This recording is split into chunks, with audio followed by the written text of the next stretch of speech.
The NBA play-in tournament wrapped up on Good Friday last week, and we now know the Final Four teams seated in the 7 and 8 spots of the playoffs for both the Eastern and Western conferences. Golden State and Memphis in the West. So Golden State is number 7, Memphis is number 8, and we have Miami and Orlando in the East, with Miami claiming the 7th spot and Orlando claiming the 8th spot. However, we gotta pay our respects to the teams that flamed out and ultimately wasted our time. This year's honorary first-round losers. We have the Mount Rushmore of the 2025 NBA playoff losing spot. We have the Atlanta Hawks, Chicago Bulls, Sacramento Kings, and Dallas Mavericks. All 4 teams that, if I said those names, you could probably immediately think of issues that they have for somewhere or another. What is one suggestion you would give to each of these franchises to help them improve and come back stronger next season? So we are doing our exit interviews on these teams. Shelton, no, Spike, I'm gonna start with you first because get the bullshit out the way. Get him out the way, bro. I was hoping to go last. Now, if I start with the Hawks. If I'm the Hawks, I trade Trae Young. I know he's good. I know that he had led the league in assists this year, I believe, but still at the same time, they have a younger nucleus. They have someone in, is it Jalen? What's the dude name? Jalen Johnson. Jalen Johnson, who could be their number 1. So I need to put players around him, and I need to trade Trae Young where I can still get the highest value for him. So that's what I would do. I would get rid of him. The next one, or the other teams? Chicago, Sacramento, and Dallas. Sacramento is doing all right with Levine and DeRozan. They still need a number 1. Those guys are 2 and 3. If they can get a number 1 in addition to having Sabonis, then they will be good. But I don't know if that will happen just because their ownership sucks. And Chicago, like, who cares, bro? Like, no one cares about Chicago. I do like dude from North Carolina, though. I think he's really good, but I don't know. Kobe White. I don't know if they can put anything around him to make Chicago relevant, especially after they traded Levine. And yeah, like that's it for the exit interviews for me for those teams. You don't care about Dallas? Yeah, I mean they got Anthony Davis. They're going to fire Nico. Yeah, and if I got Anthony Davis and I got the other young big that they have, if you get a GM in there that, I hate to shit on Nico because I don't really think that he deserves everything he's been getting. But he don't. This is the owner. It's really the owner. People keep on Nico's taking the fall for the owner, bro. Agreed. Yeah. If they can get another person that can play with Anthony Davis, like you're going to build, like that's a playoff team. Anthony Davis is still that good, and he ain't been as non-durable as we thought he's been throughout his whole career. He's been playing games. I think the year before this season, he might have played in all 82 games or 78 games or something like that. So you have a good prospect in Anthony Davis. It's not Luka. That was a mistake in the trade, but still, if I got Anthony Davis and I got the other big guy that they have that played well for them in the finals, and I mean, I'm straight. But Kyrie's still on the team too. Yeah, Kyrie's still on the team. But he coming back from a major injury. I don't know what that's going to be at 33 coming back off ACL. So for me, and I agree with a lot what you said with the Hawks. I agree. Definitely need to blow it up. It's time.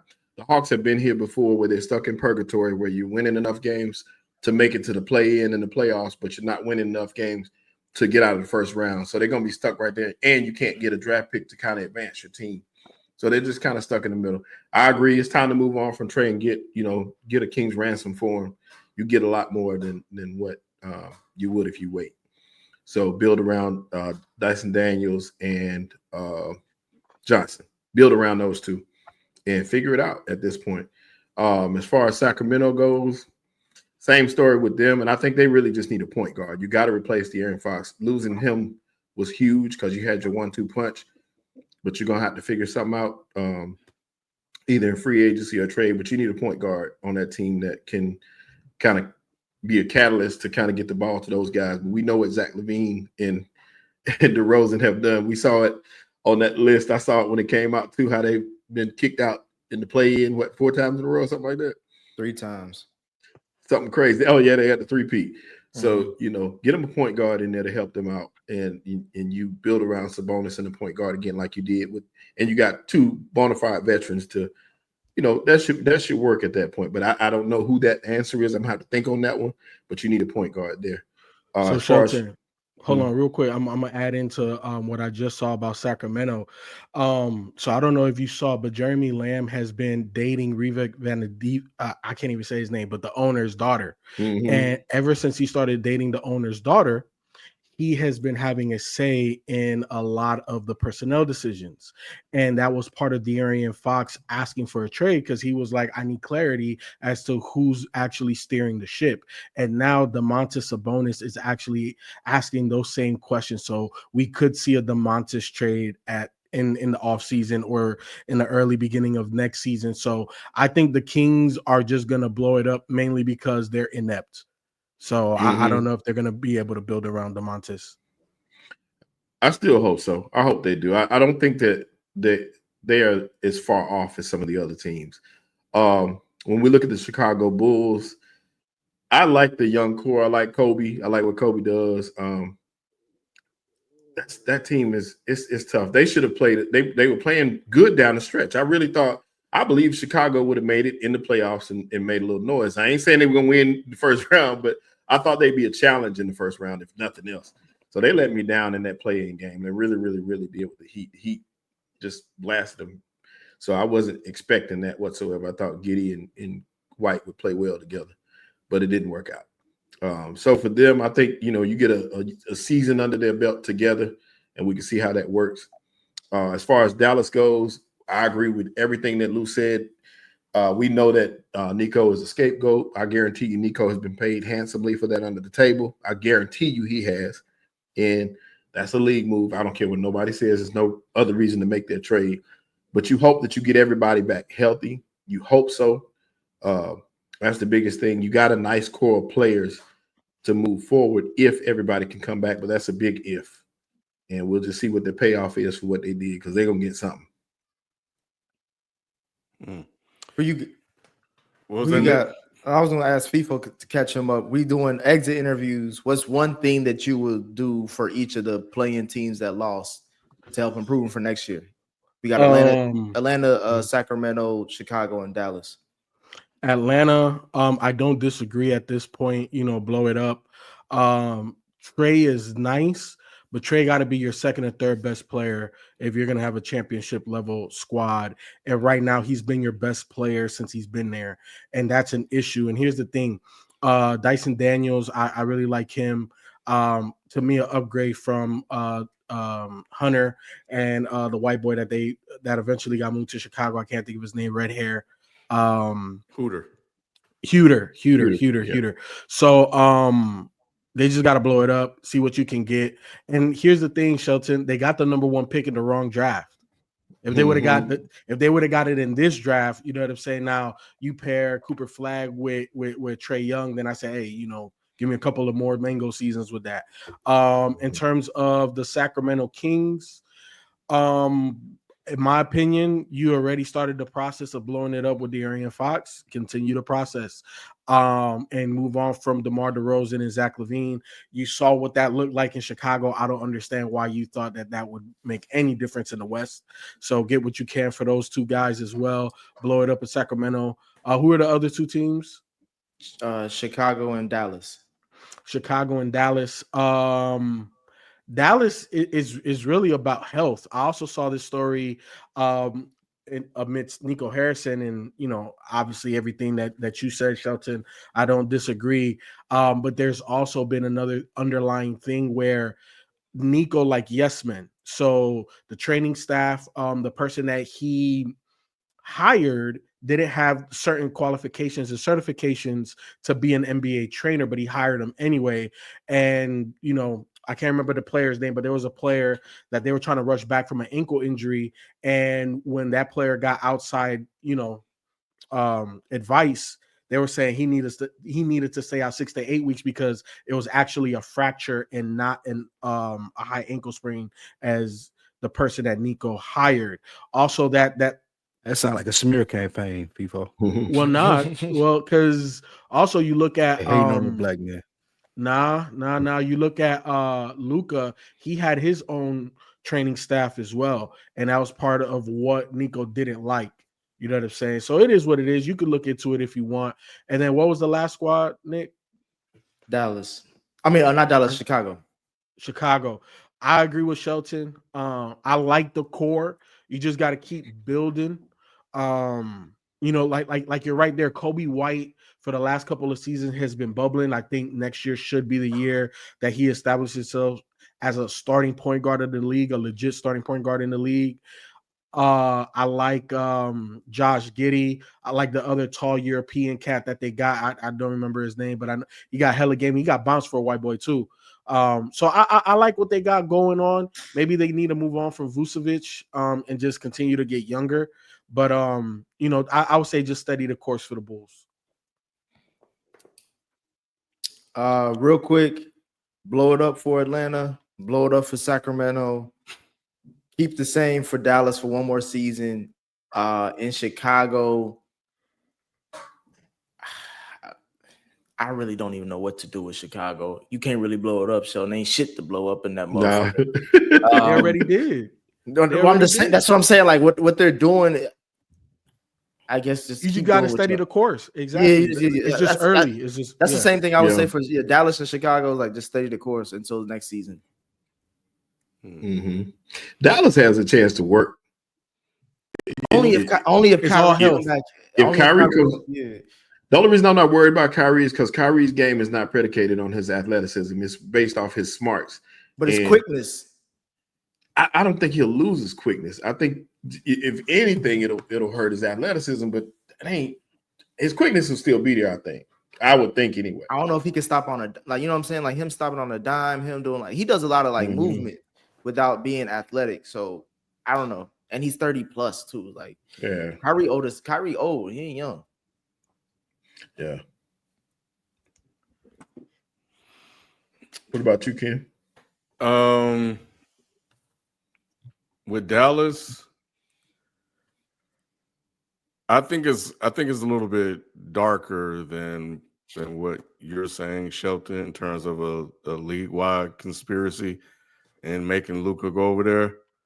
I don't think it's that. I believe the reports about Dallas intentionally tanking that franchise to get that casino or whatever it was there. Mm-hmm. I believe that more than the other thing you're saying. And that's something that will be worth monitoring to make him trade Luka for that reason. What I'm watching is whether or not he was right. And we'll find that out in the first round. We'll have an answer real soon. And if that happens, then what's there to say? Because then you have to judge the moves based on the next couple of years, which, I'm cool on that. It is what it is. But I do agree with you guys that I think that situation can work a lot easier than the other three teams, because they just have to deal with a lot of unfortunate injuries. And it may be the same thing that happened next year with Kyrie and AD. So that is TBD. I think a couple of roster moves here or there, they can at least be a playoff team with the right. Well, Kid's still there, right? So, yeah, they should be at least a playoff team or something. With Chicago is a mess. And Buscelli is cool, but he's just got there. Giddey is having a triple-double, I guess, here and there. But they are just stuck because they're not awful and they're not good. They're just like right there on the fringe of being one or the other. They just have no winners there. And that is the issue. And they have a lot of work to do because there's not one guy that they can look at and say, he's our guy. And we're going to build around him. Whereas in Atlanta, you have that. the problem with them is that they have not done a good job of building a team around Trae Young. So Cooper Flag would have been cool. I agree with you on that, FIFO. If that would have happened, the guy that they had, I think he just needs more seasoning and time. Jalen Johnson is good, but what else are you going to build around this team to be secondary and third scorers on the team? That is the issue. When I was watching them play, I was just like, it's a bunch of guys, and Trae's going to get his numbers, he's going to get his assists, he's going to do all that, and it's going to be good enough to keep this team around, but not good enough to do anything significant in the way that they did a couple of years ago when they went to the ECF, in part because Doc Rivers choked it away. Ken, you know what the issue is right now with this roster is that the timelines don't match up. Trae Young right now is in his prime. He should be on a team that's competing, and you got Dyson Daniels in his second year. You got the Frenchman that was just drafted, but then you have really good role players, like Caris LeVert. Caris LeVert is a really good role player, but he should be on a championship level roster to really have true impact, and he's just not. So he's just holding them back. You know what I'm saying? So they are in a weird place. It's hard to say trade Trae Young, but it's like, what other option at this point do you have? You traded everybody else that was on his timeline. I think you're right, and that's why they got rid of Landry Fields, because he messed up the timeline. Spike?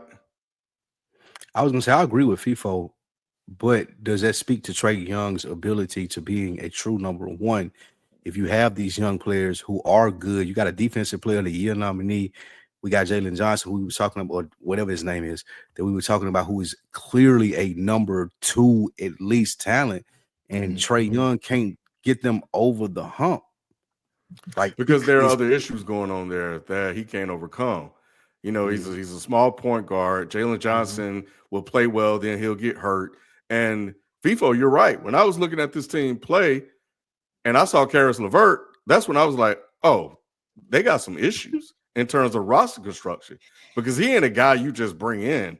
He's a rebuilding sort of, just go play on this team sort of guy. Caris LeVert ain't a guy. No, he's not a guy, but I would say, who's the guy that played for Denver a couple of years ago, came from the Lakers? I want to say last name Richardson. I'll be bad with names. I know he played for the Lakers, then he played for Denver. I know he's on another squad now.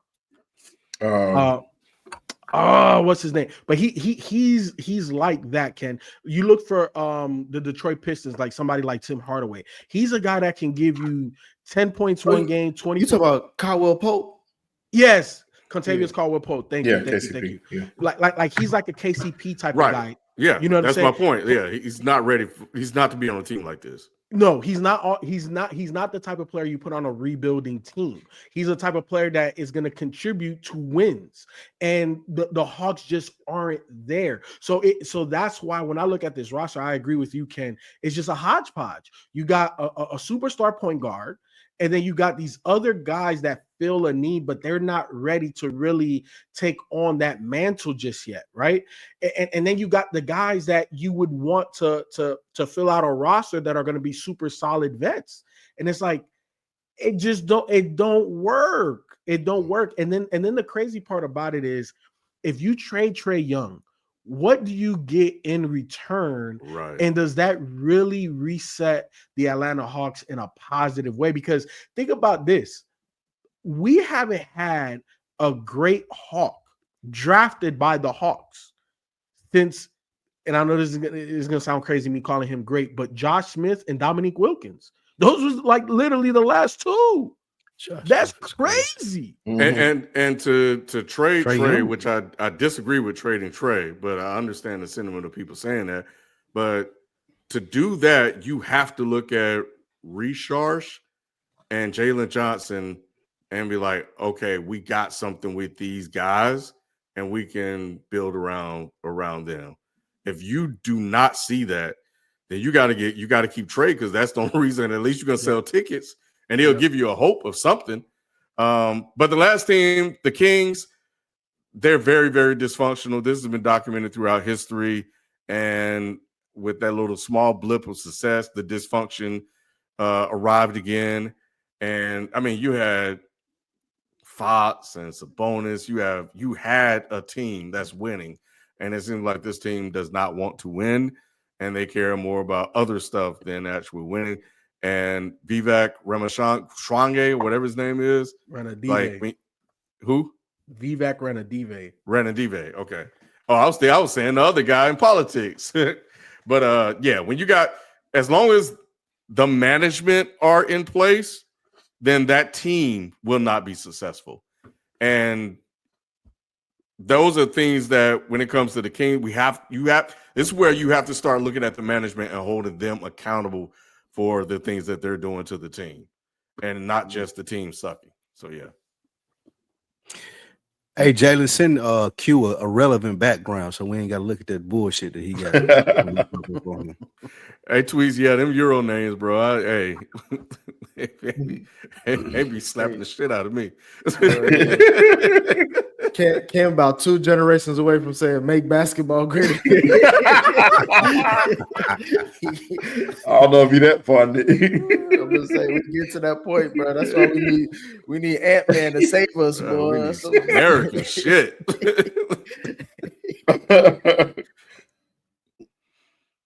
But yeah, so Q, quick thoughts on what the 4 teams you see at the bottom of the screen, if you can see it, should do.